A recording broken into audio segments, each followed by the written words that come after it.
My name's Akaraja Kenyajui, a tea farmer in Gatanga. I've been farming tea for the last 40 years. I've been farming green tea, and recently I've diversified to purple tea. And there's something interesting with the purple tea. During the drought period, it produces flowers like this one. The purpose of flowering when it is dry is that in case the plant dies, the species will continue. Because after flowering, you get fruits. And even other trees, like avocado trees, which you have here, even if it is not flowering, because we want it to flower to get fruits from it, we normally put a 6-inch nail into the stem of the tree, such that the tree will feel threatened, and by that way, it will produce flowers leading into fruits, which we sell. And this is my story.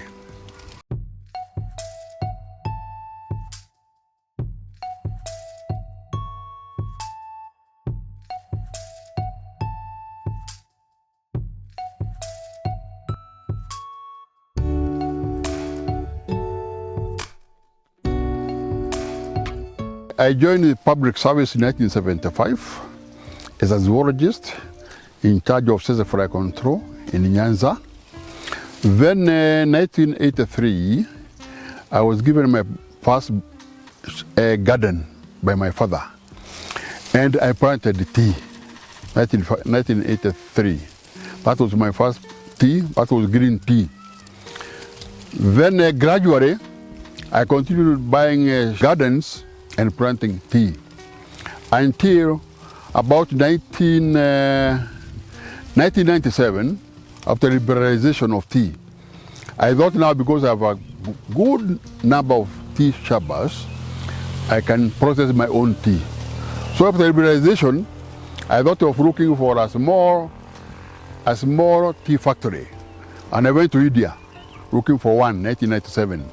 I went around and found that I could get, I got one which was costing 20 million. That is now the equipment. When I came back to Kenya, I applied for a license to process tea. My application was not even acknowledged, nothing. Nothing came out of it. Then about 2009, a manager of a tea factory told me that there is a new crop of tea which has come up called purple tea, and it has a lot of health benefits. And he told me that there are some seedlings in Kangaita research station, and nobody has purchased those seedlings. So he advised me, if you are interested, I can connect you with Kangaita, and you go and find and purchase those seedlings. So he did that. I went to Kangaita, and I found about 20,000 seedlings of purple tea. They were selling them a bit expensive, but it was double the normal teas. But I decided, because I had a shamba which had not planted anything, I should plant that tea. Then I bought all the seedlings and planted 2009. Then about 2011, that's the time now I heard the government has allowed people to plant purple tea. By then mine was already 2 years old. So when other people started planting tea, they were coming to my place to buy cuttings. So I sold the tea cuttings from this shop here now. I sold the tea cuttings to as far as Bomet, Kericho, and Nandi. They're all coming here because nobody else had planted the purple tea before. So I sold the cuttings, and most of the farmers now, those who are interested, planted. But it came a time when the KTDA told them that purple tea is no market, plant the tea at your own risk. Then after that, purchasing of cuttings slowed it down. But I never gave up. I continued with the mine. Then after about 4 or 5 years, the crop was ready for picking commercially. And we were taking it to the Gera tea factory in Kenyatta Tea. Then somebody in Meru started a purple tea factory. And because other people didn't have the tea, they were coming for it here. So they used to come for it here. and were buying from us at 100 shillings a kilo. So it was profitable because these are the things when we take it together or to the KTDA, we are getting 50, 60 shillings. So 100 shillings was very attractive. So the farmers who already had planted around this area, they used to bring it here. This was the center of collection. You need to have 600 acres of tea to get a license. Because I didn't have it, then I forgot about it.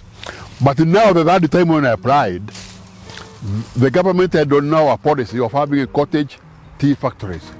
And in the cottage tea factories, you needed only 50 acres of tea to get a license. So when I applied, I already had about 20 acres myself. So I included also the other teas from the other farmers. So we were able to combine and get 50 acres of purple tea, which we could be licensed with.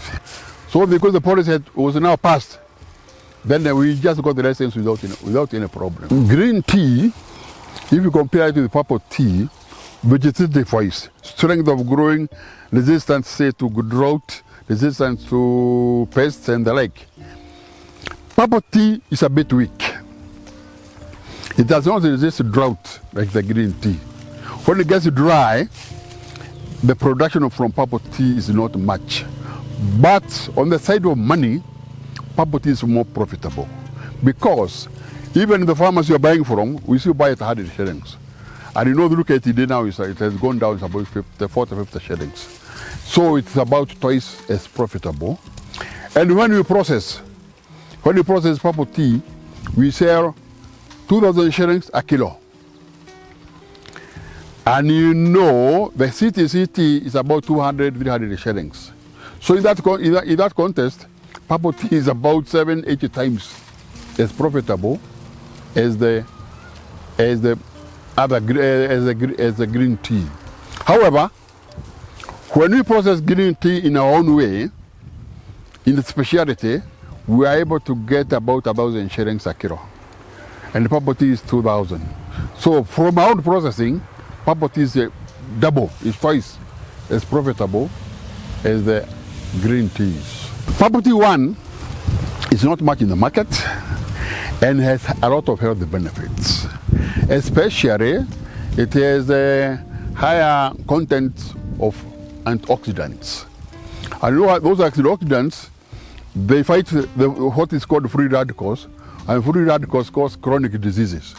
So in a way, if you keep on drinking a cup of purple tea or 2 cups of purple tea per day, you'll be able to prevent chronic diseases from coming to you.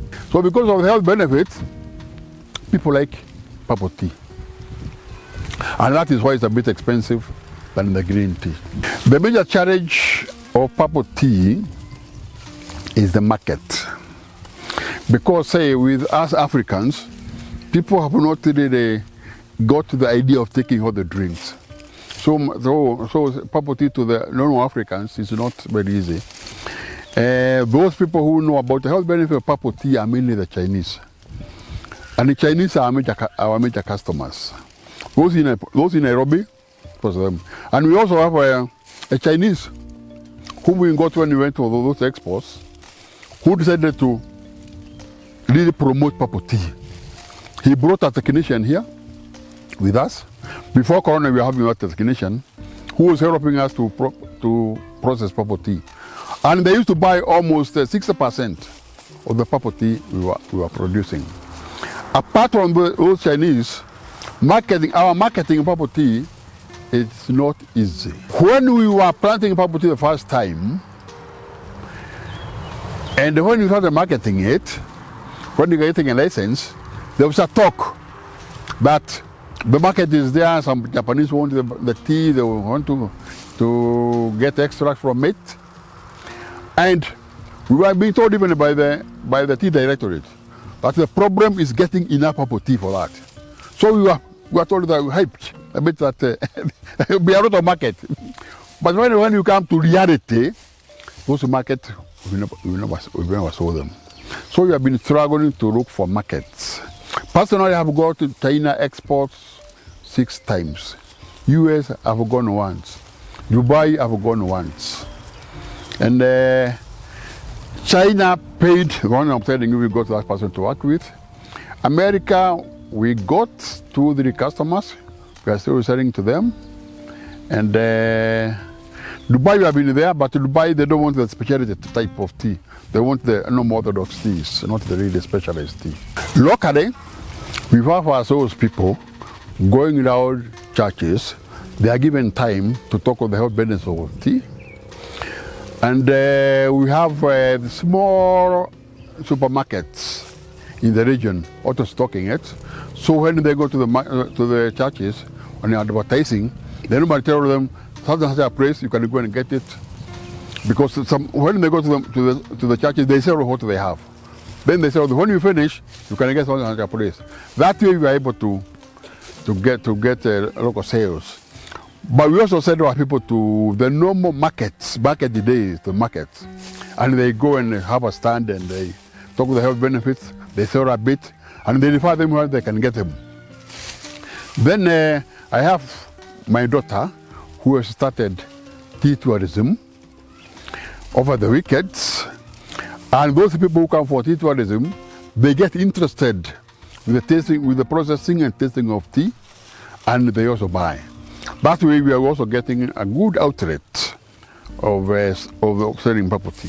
The issue of converting tea estate into little estates, I think is not proper. I think people should not be expanding horizontally. They should expand vertically. They can even go to 50 floors, 100 floors. Instead of taking our shabas, let them go up. Because I think the sky is the limit. I think I should go up instead of spreading horizontally. Now, for those who want to enter in purple tea, there are some commercial purple tea nurseries people have established. And you'll be able to buy seedlings from those places. I, for one, I have a commercial tea nursery for purple tea. Some other farmers also have. And I don't think it will be a wrong idea getting purple tea because the future looks bright for the purple tea. As I said earlier, the price is normally more than double of the green tea. So you will not go wrong. After all, we have been there as pioneers, we have pioneered, and I think we are making some headways. So those who come later, they will not struggle. They will have struggled. Because we are already establishing the market, we established how to plant, and I think it is not a bad idea. If you won't have a shaba, which you have not planted anything, and it's the tea planting area, I would recommend you plant purple tea.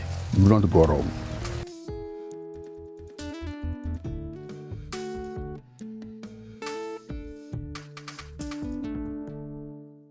That is my story as a leading purple tea farmer in Gatanga, Murang'a County. What is your story? Can you share your story, agribusiness story with others for other people to know what is happening in your area?